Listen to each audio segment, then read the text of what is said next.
धोरण 9 की बात पद्य आराधना।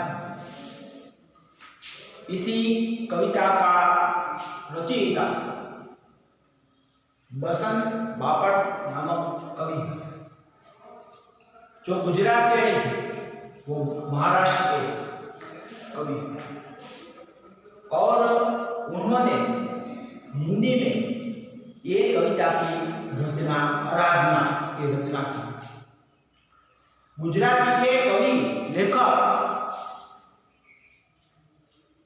काका साहेब कालेलकर को आप जानते हैं, वो भी महाराष्ट्र के ही थे और उन्होंने गुजराती साहित्य में कई गद्य लिखे हुए दिखाई देते हैं।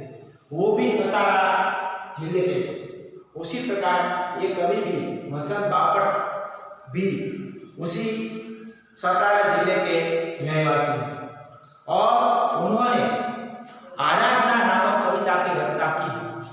ये एक प्रार्थना गीत है, भगवान के प्रति अपनी श्रद्धा की बात यहाँ पर बताई गई है।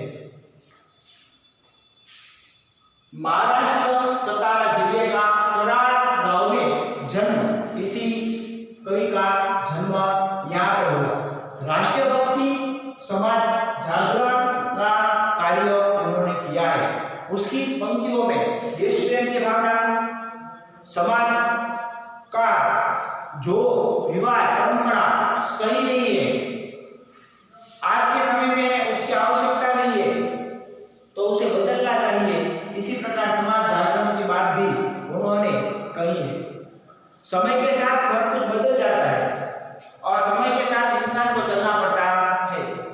अगर वो समय के साथ नहीं चलता तो पीछे रह जाता है। तो उसी प्रकार समाज में जो आज के समय में जिस चीज की आवश्यकता नहीं है, वो चीज से दूर रहने की बात हमें उसकी कविताओं में राष्ट्रभक्ति की बात और समाज जागरण का काम उन्होंने किया दिखाई देता है। एक समय था हमारे देश में घूंघट प्रथा थी, क्योंकि विदेशी लोग यहाँ शासन करते थे और स्त्रियों की रक्षा के लिए वो घूंघट प्रथा वर्षों पहले यहाँ पर थी। स्त्री अपने मुंह पर घूंघट रखती थी और निकलती थी। अब देश आजाद हो गया, अब घूंघट की आवश्यकता नहीं है, स्वतंत्रता है और स्वतंत्रता में व्यक्ति अपने देश का शासन खुद करता है। इसीलिए समय बीत गया तो घूंघट की आज आवश्यकता नहीं है। उसी प्रकार कई बातें ऐसी होती है कि समय पसार हो जाता है, किसी उसी बाबत की कोई आवश्यकता नहीं रहती, और फिर भी जब समाज में ऐसी बाबत तो चलती है तो कभी समाज जागरण का कार्य भी करते हैं। उसी कविता में उसकी भावना भी दिखाई देती है कि जो समय के साथ बह गया, जो समय बह गया, वो समय के साथ व्यक्ति का परिवर्तन भी आवश्यक बन जाता है। उसी प्रकार किया समाज जागरण का कार्य भी उन्होंने किया दिखाई देता है। बसंत बापट की ये कविता है आराधना, और आराधना एक प्रार्थना गीत है। भगवान से प्रार्थना की गई है, विनती की गई है और उसी प्रकार का ये प्रार्थना गीत हमारा अभ्यासक्रम में बताया गया है। अरे कवि का परिचय। श्री बसंत बापट ख्यात नाम कवि है। आपका जन्म महाराष्ट्र के सतारा जिले के कराड नामक गांव में हुआ था। पुणे आपकी कर्मभूमि है।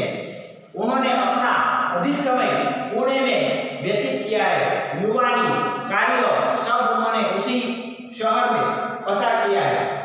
राष्ट्र सेवा दल में आप अग्रणी रहे हैं, व्यवसायिक से प्राध्यापक रहे।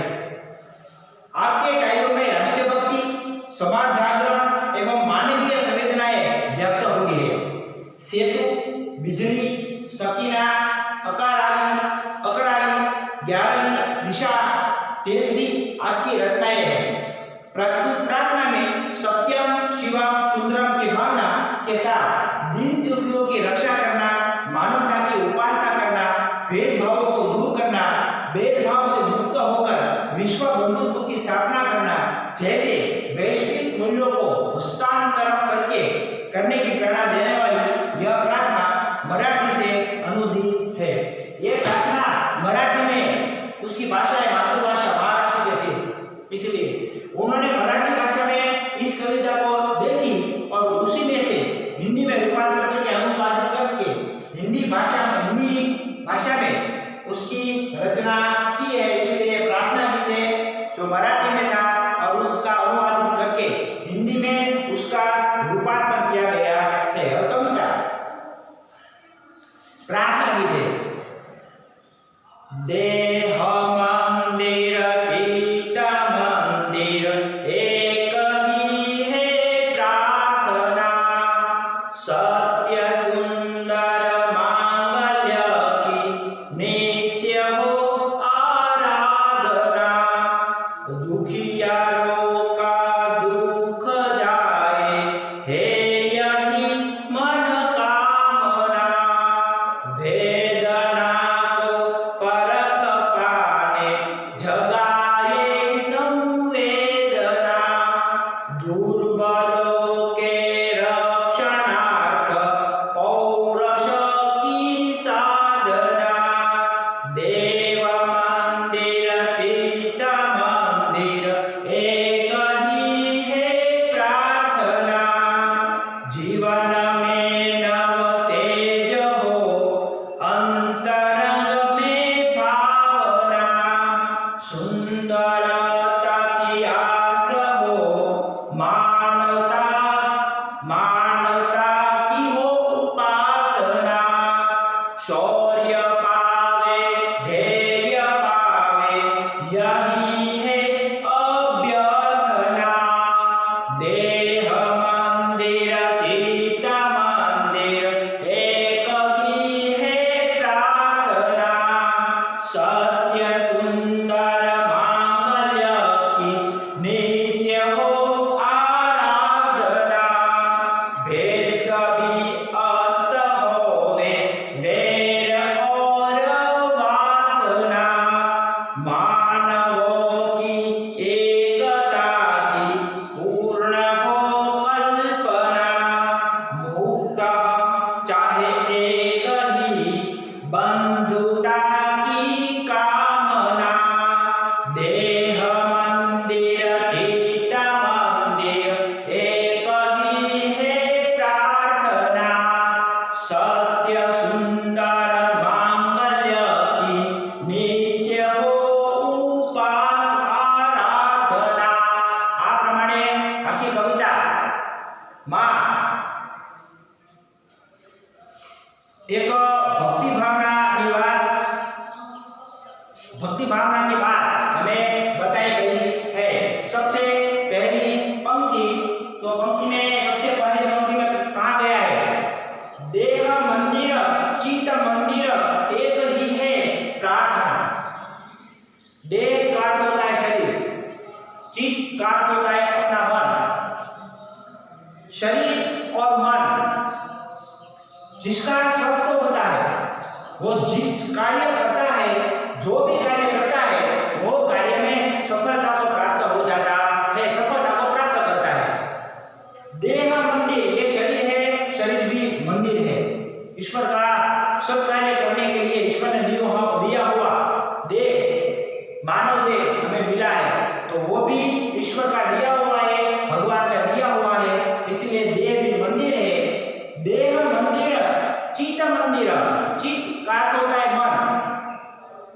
मन हमें सही रास्ता पर ले जाता है और गलत रास्ता पर भी ले जाता है, इसलिए यहाँ मन को भी मंदिर की उपमा दी गई है जो हमें वो सही रास्ता पर ले जाता है। अगर हमारा मन, तो ये मन भी ईश्वर का रूप है, मंदिर का रूप है। एक ही है प्रार्थना, अने देह के लिए और मन के लिए उसी प्रकार एक ही प्रार्थना है, सत्य सुंदर मांगल्य की नित्य हो आराधना। सत्य, इसलिए हमें वाक्य बोलते हैं सत्य शिवम सुंदर, सत्यम सत्य। आज भी हम वर्षों से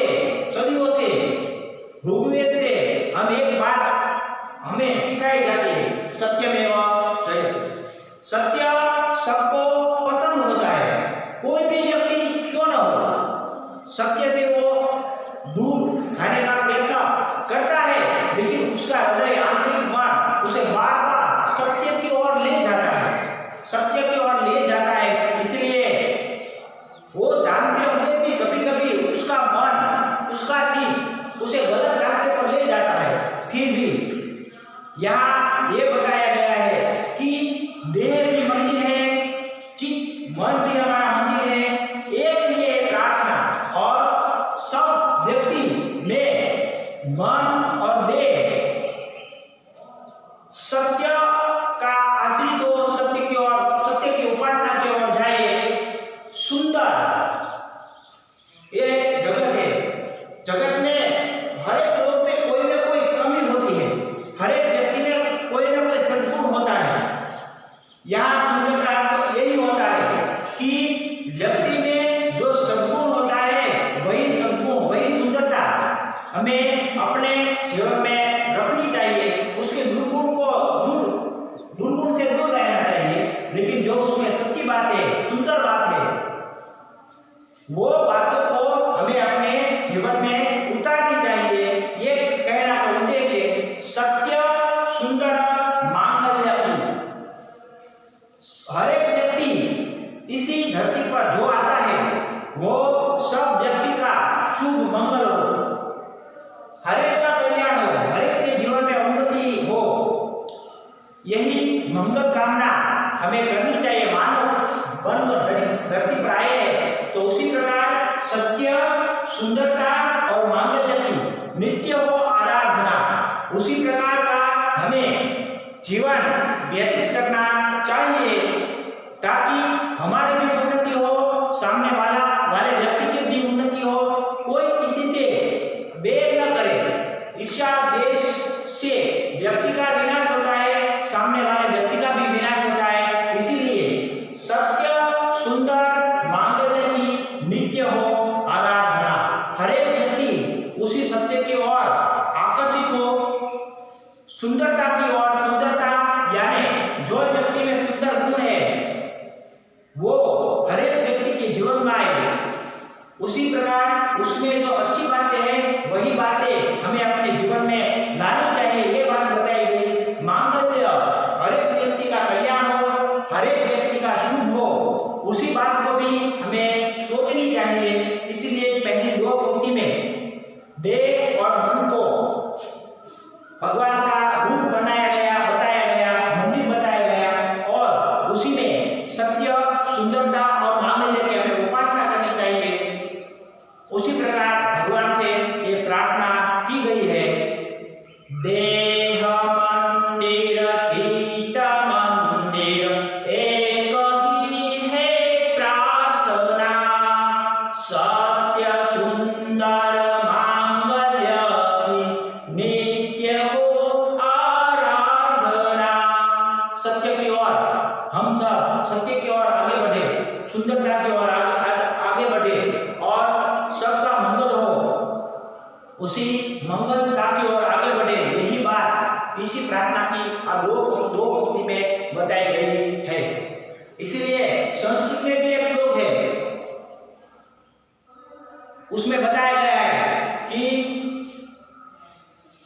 सर्वे भवन्तु सुखिनः, सर्वे सन्तु निरामया, सर्वे भद्राणि पश्यन्तु, मा कश्चित् दुःख भाग भवेत्। यहाँ पर उसी पंक्ति में भी, श्लोक में भी उसी प्रकार सबका कल्याण हो, सबका मंगल हो, इसी प्रकार मंगल में बात बताई गई है। ये पंक्ति में भी उसी प्रकार सबका कल्याण हो, जगत में शांति हो, व्यक्ति एक दूसरे से ईर्ष्या, द्वेष या अन्य जो मानवता को सुशोभित नहीं करता, ऐसी बातों से दूर रहे। ये बात ये दो पंक्ति के द्वारा बताई गई है। अगली पंक्ति में बताया, दुखियारों का दुख जाए, हे यही मन कामना, वेदना को परख पाने, जगाए संवेदना। जब तक व्यक्ति के मन में दूसरे व्यक्ति के प्रति उसके दुख दूर करने की भावना जागरूक नहीं होती, तब तक वो उसे मदद करने के लिए जाता नहीं है। इसलिए व्यक्ति के मन में दूसरे व्यक्ति का रूप उसी का नहीं है, ये हमारा रूप है। उसी प्रकार की भावना जब व्यक्ति के दिल में पैदा होती है, उत्पन्न होती है, तब व्यक्ति उसी भावना के साथ उसे मदद करने के लिए जाता है। इसलिए कहा गया, दुखियारों का दुख जाए है यही मन कामना, वेदना को परख पाने जगाए संवेदना, दुर्बलों के रक्षणार्थ पौरुष की साधना। और जो व्यक्ति दुर्बल है, यानी कि मुसीबतों का सामना करने की शक्ति उसमें नहीं है, ऐसे व्यक्ति को हमें मदद करनी चाहिए और हमारा पुरुषार्थ शक्ति का उसी प्रकार हमें उपयोग करना चाहिए। यही बात यहाँ बताई गई है पंक्ति में। फिर जब दोबारा में आऊंगा तब मैं आगे बढ़ाऊंगा।